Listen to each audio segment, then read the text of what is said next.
There shall be weeping and gnashing of teeth.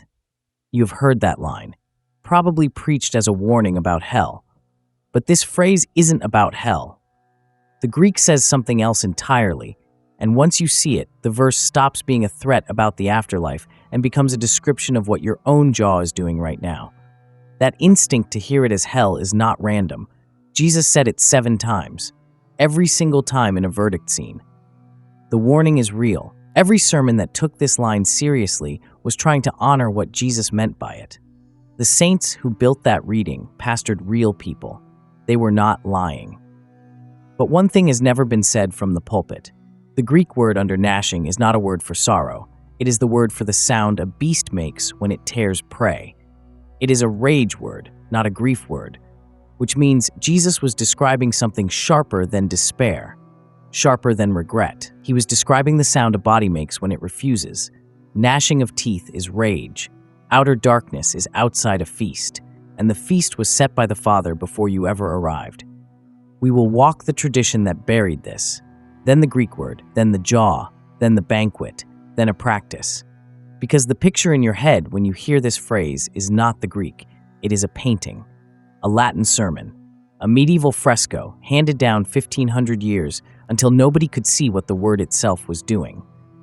Which means you have been given a version of this line that was shaped by men who could not read the word, and the word itself has been quietly saying something else the entire time. So why does every English Bible turn a rage word into a sorrow word?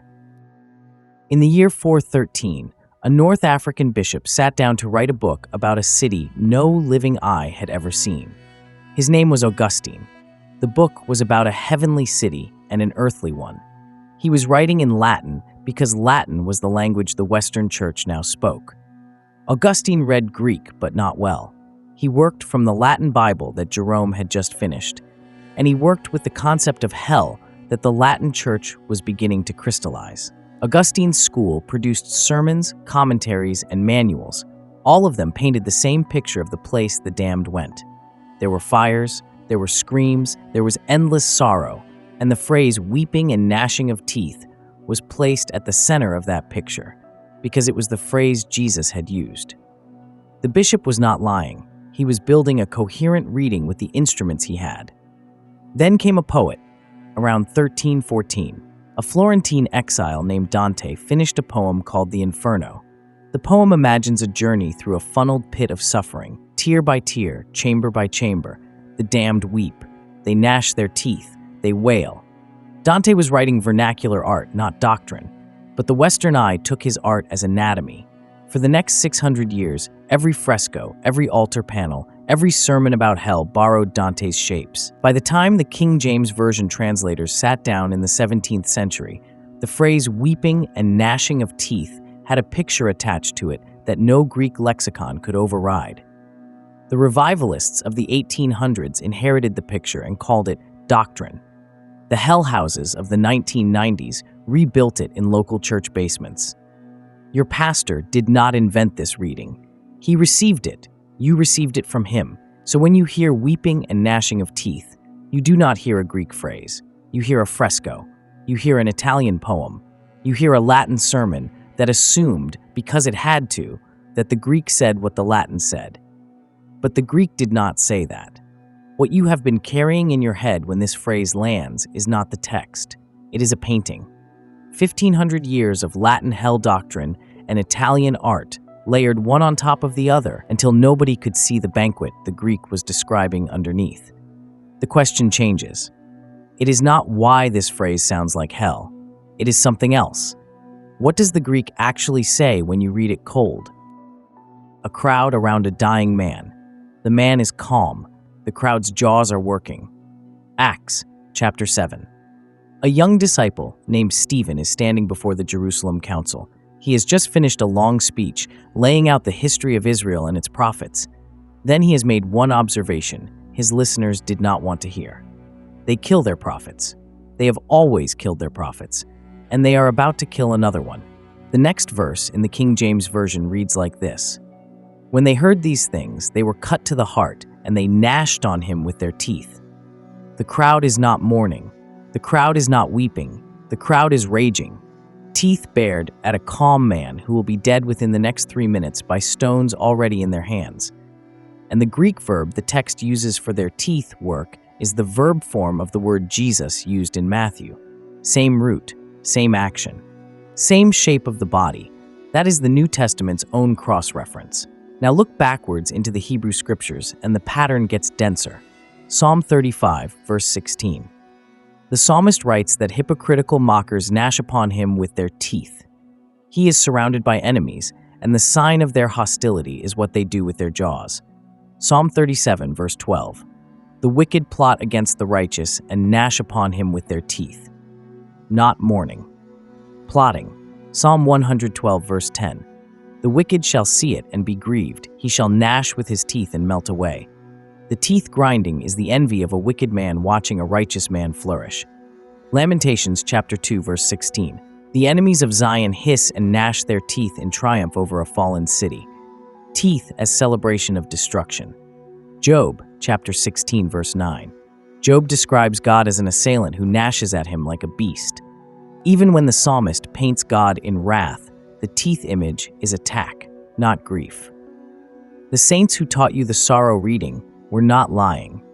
They inherited a picture that was 1,500 years old by the time it reached them. You are the first generation with every lexicon in your pocket. You can read what they could not.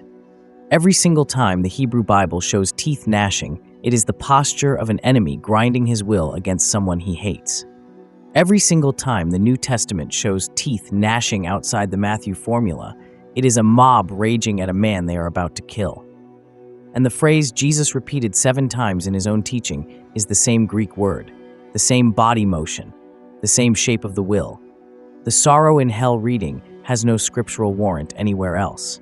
Not in the Psalms, not in the prophets, not in the book of Acts. The only place it survives is in the English translation of 7 verdict sentences in the Gospels. And that survival is maintained entirely by inherited imagery, not by the word itself. Which means the Greek word has a job to do that has not yet been examined. It is time to look at the word itself, and at the part of the body the word lives in. A dentist can tell you which of his patients are angry. He does not need a chart. He sees it in the molars. The flat wear patterns that come from months of silent clenching. The cracks that run up from the roots. The jaw joint that clicks because the muscle has been gripping in sleep for a decade.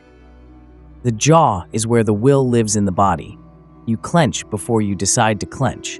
The teeth grip before the tongue moves. Something is offered that the deeper part of you refuses, and the refusal shows up in the jaw long before it shows up in a word. Now the Greek word. The word your English Bible translates as gnashing is brugmos, Strong's 1030. The noun comes from the verb briko. That verb originally described beasts eating with noise, tearing, biting, grinding. Thayer's own secondary entry calls it snarling, growling, in the sense of biting. In the Septuagint of Proverbs 19, the word names the growl of a lion. The word is not gentle. It is the word for predator teeth, the sound in the throat that comes with the bite. Now go back to Stephen. Stephen is standing in the council. He has just said something the crowd cannot receive. And Acts 7:54 says they gnashed upon him with their teeth. The Greek root under that gnashing is the same root family as brugmos, same body, same motion, same inner posture. Stephen is offering truth. The crowd is receiving it with the part of the body that rejects. The jaw is where that rejection lives, and the text is precise enough to name it. Now hold that image beside Matthew's 6 verdicts. Every person Jesus describes weeping and gnashing is in the same posture as Stephen's killers. Truth is being shown. Something is being offered. And the body response is not grief. It is the clench that happens when a self that has organized itself around its own version of reality is shown a reality larger than it can accept without surrender. The jaw locks. The teeth grind. The will says no. The teeth grind against what the self refuses to receive. This is what the Greek has been pointing at the whole time. Gnashing of teeth is not what punishment does to you. It is what your own will does when it refuses what has been handed to you. The English word gnashing made it sound like an effect, a consequence, a thing that happens to the damned.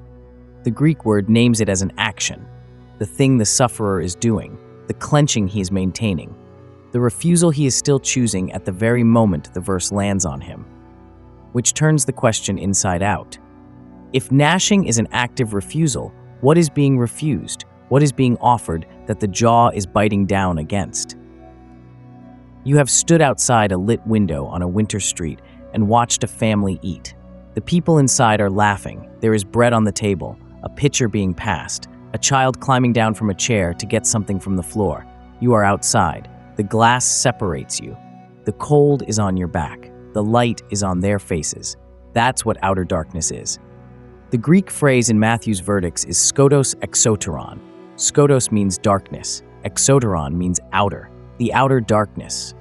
The adjective demands something it is outside of. You cannot be outside unless there is an inside. And every single time Matthew uses outer darkness, the inside is a feast. Matthew chapter 8. Jesus is marveling at a Roman centurion's faith, and he says this, "Many shall come from the east and west, and shall sit down with Abraham and Isaac and Jacob in the kingdom of heaven. Then, and only then, he adds that the children of the kingdom shall be cast out into outer darkness, where there shall be weeping and gnashing of teeth." The verdict is attached to a dinner.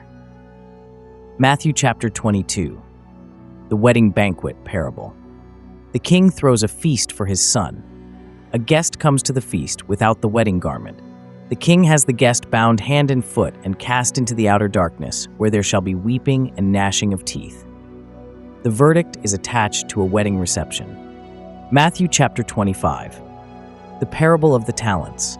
The faithful servants are welcomed into the joy of their master, and the unprofitable servant is cast into the outer darkness, where there shall be weeping and gnashing of teeth.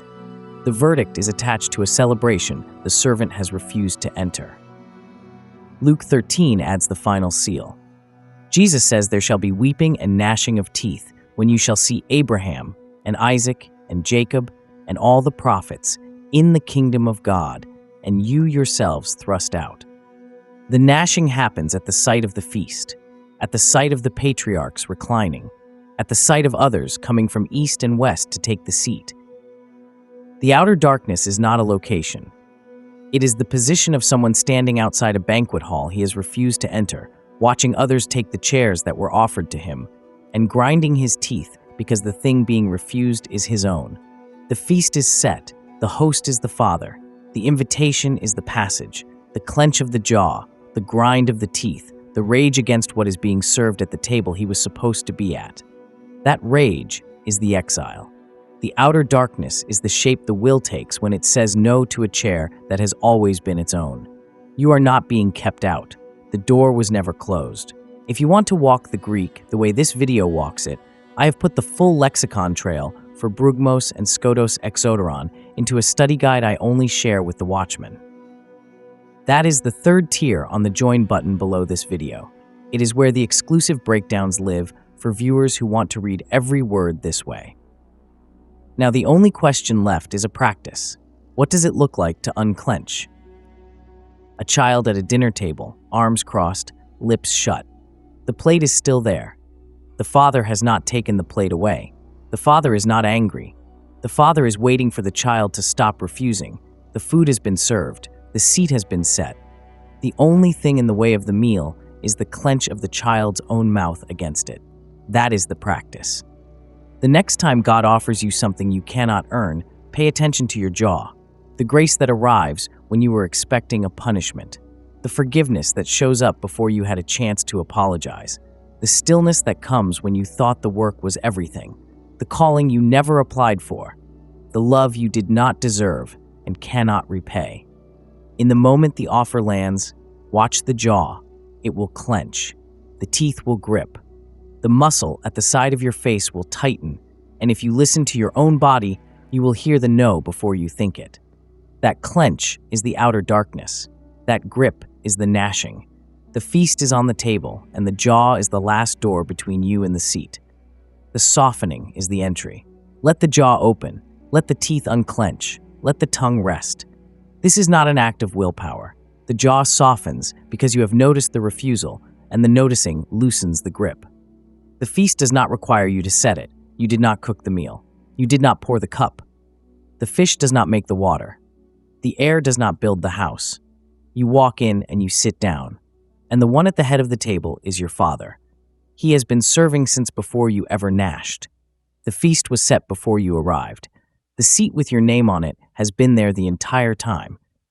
The threat reading of this passage was never about God sending his children into a location of fire. It was a diagnosis. The refusing jaw, the grinding teeth, the will that keeps saying no at the door of a room that was always yours to enter. Outer darkness is not where God throws the damned. It is the shape your own no takes when the Father is offering more than you have been taught to receive. And the same mouth that grinds in rage is the mouth that can open to receive bread. If you have been reading Scripture this way, paragraph by paragraph, word by word, looking for what the text has always been giving you underneath the translation you inherited, you already belong to a small circle. The link to the Watchman is in the description below this video. It is a quieter room, and the seat there is also yours. The jaw softens, the table fills, the Father at the head. You sit down,